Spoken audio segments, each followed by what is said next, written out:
Do you know what lard is actually made of? This food saved America during the Great Depression. It's high in calories and the healthy fats your body needs during hard times, and it's long-lasting without refrigeration. It kept our forefathers alive, especially during the 1930s, when it was commonly used for frying, baking, and even for preserving meat. So what happens when you boil down pork fat? You get lard, and it's super easy to do right in your own kitchen.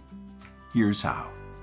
Take a quality fat source such as pork belly and cut it into strips. Place the pieces in a pot with a little water and melt slowly over low heat until the fat is totally rendered.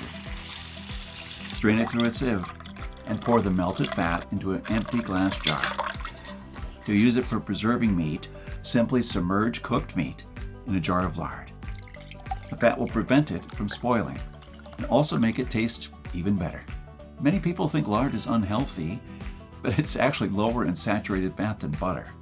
It's also a good source of vitamin D.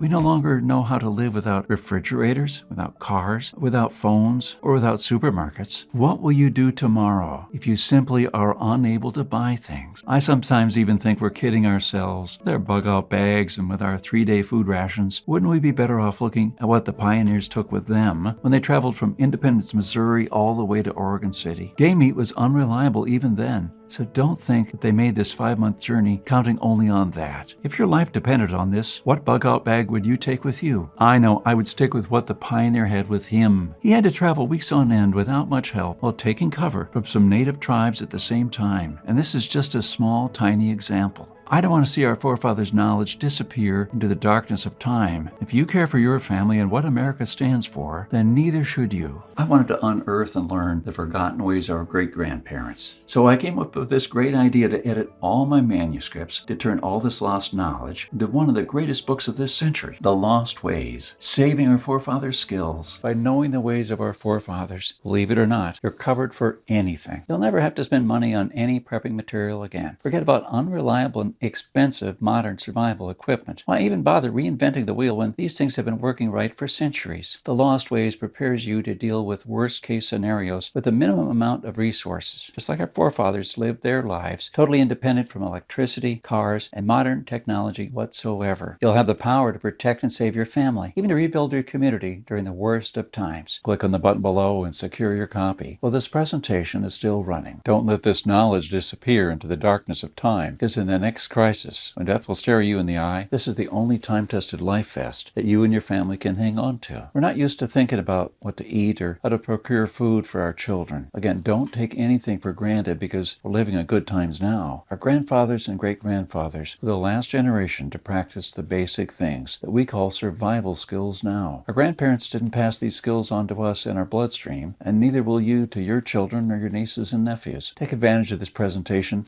while it's still up, and save the lost ways by clicking on the button below. You're the only one that can change something.